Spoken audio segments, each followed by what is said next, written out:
Good morning, Assalamu alaikum. This is the Light School Noshaya campus. It's our science class today. Our today's topic is other invertebrates. It's mentioned on your page number 31. So let's recall what we learned. We learned that invertebrates are those organisms or those living animals which do not have backbone. The backbone is usually known as vertebral column. So those animals which do not have vertebral column are called as invertebrates. And today we are going to learn some of the invertebrates. These invertebrates are mollusks. Except mollusks, we will learn about worms, about sponges, about echinoderms,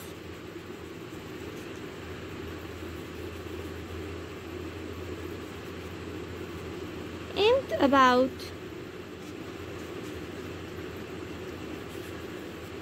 cnidarians. So let's begin. Here we have Gorges Cuvier. Gorges Cuvier was a French scientist, we can say naturalist. He had passion for animals. He wanted to know more about animals, and here in this chapter, this is Gorges Cuvier who is saying something. Let's see what he says. He says, we haven't quite finished yet. अभी हमने ख़त्म नहीं किया. There are a few more types of invertebrates that I want to tell you about. और भी थोड़े invertebrates हैं जिनके बारे में मैं आपको बताना चाहता हूँ. तो वो कौन से हैं? Mollusks. Number 1 is mollusks. Mollusks live on land but most live in water. कुछ मोलस्क ऐसे होते हैं जो कि लैंड पर रहते हैं, लेकिन ज़्यादातर क्या है, वाटर में रहते हैं. यूजुअली जो हमारे इनवर्टिब्रेट्स हैं इनके पास तो बैकबोन नहीं होता है ना, वर्टिब्रल कॉलम इनका नहीं होता. तो इस वजह से वो ज़्यादातर क्या करते हैं, क्रॉल करते रहते हैं. तो इन क्रॉलिंग की वजह से उनको लैंड पर रहना इजी नहीं होता है, क्योंकि ऑब्वियसली लैंड पर तो वो लोग रहते हैं, वो एनिमल्स रहते हैं जिनके बैकबोन्स होते हैं, जो कि वॉक कर सकते हैं, जंप कर सकते हैं, फ्लाई कर सकते हैं. सो यहाँ पे अगर जो वॉक कर सकते हैं वो तो फिर इनके ऊपर पाँव रख देते हैं. तो अल्लाह ताला ने इनको क्या किया है, अल्लाह ताला ने इनको ऐसी एबिलिटीज़ प्रोवाइड की होती हैं, ऐसे अडॉप्टेशंस दी होती हैं कि वो सीज़ में, मैरीन वाटर में, सी में, लैंड रिवर्स में लिव करते हैं. लेकिन कुछ मोलस्क ऐसे भी हैं जो कि लैंड में लिव करते हैं. फॉर एग्जांपल हमारे पास स्नेल्स को देखा है आपने? स्नेल्स इस तरह के ये स्नेल्स, तो ये इस तरह जब जलते हैं तो आपको नीचे से एक जली सा नज़र आएगा, एक लिक्विड इनसे निकलता रहता है हर जगह पे. तो वो क्यों? वो इसलिए क्योंकि इनको चलने में, इनको क्रॉल करने में मुश्किल होती है. तो पहले ये ज़मीन अपने लिए वेट कर देते हैं, उस वेट सिस्टम से फिर वो जब चलते हैं तो वेट ही रहते हैं, है ना. तो इजीली वो चल पाते हैं. इससे यहाँ पे देखें इनके पास एक शेल होता है स्नेल्स में. ठीक. नेक्स्ट आपके पास है यहाँ ऑक्टोपस. तो octopus we know that it lives in marine water. Octopus को पता है ऑक्टोपस क्यों कहते हैं? Because oct means 8. So octopus की 8 legs होती हैं. Let's count here. How many legs do this octopus have? 1, 2, 3, 4, 5, 6, 7, 8. Ji. So all octopus have 8 legs. इनके अलावा हमारे पास एक और मोलस्क है, वो है क्लैम. क्लैम को देखें. क्लैम का एक शेल ऊपर होता है, दूसरा शेल नीचे होता है. इनको हम कह सकते हैं clam is a bivalve mollusc. Bivalve mollusc का क्या मतलब है? बाइवॉल्व मोलस्क का मतलब है, बाई मीन्स 2, जिसके 2 वॉल्व्स होते हैं, 1 above 1 below. Okay, if you look here at this portion in your book, तो ये आपको थोड़ा सा ऐसे नज़र आएगा जैसे इधर कुछ पड़ा हुआ है ना। देखिए, इट्स अ पर्ल। यूजुअली जो मोलस्क हैं जिनके शेल्स होते हैं, बाइवॉल्व शेल्स जो हैं, वो क्या करते हैं, आपके पास पर्ल्स बनाते हैं। स्पेशली ये ऑयस्टर्स जो हैं, ऑयस्टर्स बहुत सारे पर्ल्स बनाते हैं। पर्ल्स किससे बनाते हैं, जो वाटर इनके पास आता है, वाटर मॉलिक्यूल्स जो इनसे गुजर के जाती हैं, तो ये तो इधर रह जाती हैं। वाटर में मिनरल्स होते हैं, फिर ये जो फूड अपना इनका होता है, तो फूड और उन मिनरल्स को मिक्स करके ये इस तरह छोटे छोटे, इनको कहते हैं हीरे जवाहरात। अच्छा, so these pearls are made, then ये पर्ल्स लोगों को मिलते हैं, फिर वो कहते हैं hi I am very lucky I found a pearl. So ये पर्ल्स हमारे पास बाइवॉल्व मोलस्क में होते हैं। क्लैम भी उनमें से एक है। क्लैम बहुत कम पर्ल्स बनाता है, वेयर एज ऑयस्टर्स बहुत पर्ल्स बनाते हैं। So we learn about mollusc. Mollusc क्या है, कुछ लैंड पे रहते हैं और ज़्यादातर वाटर में रहते हैं। मोलस्क की एग्जाम्पल्स में से oyster, snails, octopus and clams हैं।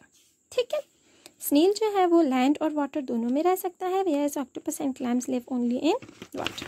ओके, नेक्स्ट पेज नंबर 32 पे अगर आप देखें, so let's read there sponges. आप ये दिस ऑर्गेनिज्म ए स्पंज, देखें बिल्कुल ये स्पंज की तरह है, जिसको हम पश्तो में कहते हैं शोड़ा, right. So it's just like that शोड़ा। व्हाट हैपेंस कि स्पंजेस के अपने लेग्स नहीं होते, फीट नहीं होती, तो ये मूव नहीं कर सकते हैं। अब जब मूव नहीं कर सकते तो ऑब्वियसली ये कहाँ पे लाई करेंगे, इफ़ दिस इज़ वाटर, तो वाटर के फ्लोर्स पे, नीचे नीचे पे लाई करते हैं। अच्छा, तो जब नीचे लाई करते हैं, जब इनके पास फीट नहीं है, जब हमें भूख लगती है, हम किचन तक कैसे जाते हैं, बाय यूजिंग आवर फीट, है ना। तो इनके पास तो फीट नहीं है, अब ये अपना खुराक कैसे लेंगे, हाउ विल दे प्रे, शिकार कैसे करेंगे। So they used to have food from the water which comes inside them.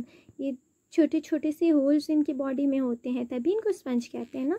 तो वाटर जो है, वाटर में तो मिनरल्स होते ही हैं, तो वो वाटर इनकी बॉडी में से गुजर के वहाँ से फिर जो वाटर इनको चाहिए होता है वो ये ले लेते हैं और बाकी वाटर बाहर निकल जाता है। इसी तरह सारे वाटर करंट्स जो हैं वो इनमें आते हैं और इनसे गुजर जाते हैं।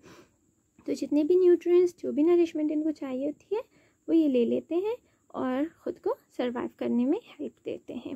ठीक, so if I read it, that sponges are the simplest form of animals. They do not have a nervous system और एनी मसल्स। इनमें ना मसल्स है ना नर्वस सिस्टम कौन सा होता है, मतलब दे do not have brain, brain भी नहीं है। नर्वस सिस्टम के लिए दो चीज़ें मेन रिस्पॉन्सिबल है ना, ब्रेन और the other thing is spinal cord और vertebral column and the third thing is nerves. तो मतलब इनमें ये तीनों चीज़ें लाई नहीं करती हैं। They can not move on their own, ना चल सकते हैं, and most lives on the sea floor. क्यों, बिकॉज फीट तो है ही नहीं, because they can not move, they can't hunt for food, और आग के लिए हंट भी नहीं कर सकते, शिकार भी अपना नहीं कर सकते। Instead they live on water that floats through tiny holes in their body. तो चलने फिरने की वजह से जगह क्या करते हैं, ये वाटर पर वाटर को यूज़ करते हैं, या वाटर जो है वो इनकी बॉडी में से गुज़रता है, इन छोटे छोटे होल्स के थ्रू वो गुज़रता है, और इसी तरह वो इस वाटर से नरिशमेंट ले लेते हैं, ऑक्सीजन ले लेते हैं। देखिए वाटर का फार्मूला पता है, H2O इसका फार्मूला है। तो वाटर में ये O रिप्रेजेंट करता है ऑक्सीजन को, वेयर एज H रिप्रेजेंट करता है हाइड्रोजन को। सो इस ऑक्सीजन को वो वाटर से यूज़ कर लेते हैं, और नरिशमेंट भी जो इनको चाहिए होती है, मिनरल्स, वो भी यूज़ कर लेते हैं। ठीक, ओके। नेक्स्ट आपके पास है वर्म्स। वर्म्स, कीड़े मकोड़े। Worms are divided into 3 groups. 3 main groups होते हैं, commonly known as segmented worms, flat worms and round worms. Segmented worms को जब आप देखें ना, तो फॉर एग्जांपल ये है, तो इनमें से इस तरह के सेगमेंट्स बने होते हैं, पोर्शंस बने होते हैं इस तरह। व्हेयरएज फ्लैट वर्म्स जो हैं, तो वो बिल्कुल सीधे सीधे जा रहे होते हैं, इनमें कोई सेगमेंट्स नहीं होते। और जो राउंड वर्म्स हैं, तो उनकी बॉडीज़ यूँ होती हैं, round round round round round round, इनमें सेगमेंट्स नहीं होते। Look here, they are segmented, ये सेगमेंट्स बने हुए नज़र आ रहे हैं, segmented worm, flat worm and round worm. Okay, next is echinoderm. So echinoderm is made up of two main words. These words are what? Derm means skin, echino means spiny. Spiny का क्या मतलब है? Spikes जिनमें होते हैं, ये देखिए इस तरह कांटे कांटे निकले होते हैं। यहाँ पे आपको ये कांटे इस तरह नज़र नहीं आ रहे, लेकिन अगर आप नेट पे चेक करें, आप दे दें सी अर्चिन, तो आपको सी अर्चिन इस तरह इस फॉर्म में मिलेगा।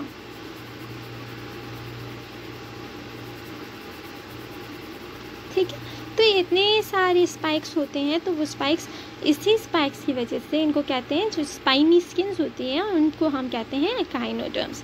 Echinoderms live in water. Starfish and sea urchin are example of echinoderms. ये सी अर्चिन है, ठीक है, और ये स्टारफिश है। तो स्टारफिश की देखिए ये कितने सारे स्पाइक्स इसके ऊपर हैं, नज़र आ रहे हैं। Now coming towards your last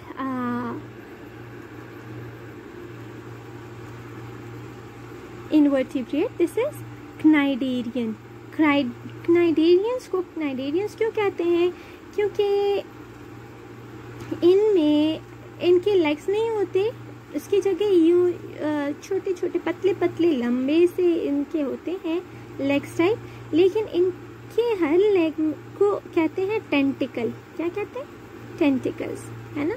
अब इन टेंटिकल्स में क्या होते हैं? टेंटिकल्स में इनको अल्लाह ताला ने सेल्स दिए हैं छोटे छोटे। वो सेल्स क्या है? उनको कहते हैं क्नाइडोसाइट्स। क्नाइडोसाइट्स में आपको पता है क्या होता है? वेनम, जहर होता है। तो इस जहर की मौजूदगी क्नाइडोसाइट्स की वजह से हम इसको क्या कहते हैं? क्नाइडेरियंस कहते हैं। जेलीफिश आपके पास एग्जाम्पल है, कोरल्स आपके पास एग्जाम्पल है, सी में लाई करते हैं, सी में प्रेजेंट होते हैं। और इनकी एक दूसरी भी बॉडी में क्या है, वो है मेन थिंग है कि इनकी बॉडी यूँ बैग टाइप होती है, बैग स्ट्रक्चर की तरह आती है, बैग लाइक बॉडी होती है। और इस बैग लाइक बॉडी से यूँ स्पाइक्स तो नहीं कह सकते, टेंटिकल्स निकले होते हैं, ठीक है। और इन टेंटिकल्स में हमारे पास छोटे छोटे सेल्स होते हैं। सेल्स को क्या कहते हैं? क्नाइडोसाइट्स कहते हैं। क्नाइडोसाइट्स का क्या फंक्शन है? वो poisonous needle like injection type इनके पास फंक्शन एक होता है, प्रोसेस होता है। तो वो इंजेक्शन दे देते हैं जिस भी ऑर्गेनिज्म को खाना होता है। तो ये स्पेशल इनकी एक टेक्निक है, और इसी टेक्निक की वजह से इनको क्या कहते हैं? क्नाइडेरियंस कहते हैं। सो cnidarians live in water. They have a bag-like body which has tentacles coming from it. Cnidarians include jellyfish and corals, right? So that's all for today. Thank you very much. Have a good day. Bye bye.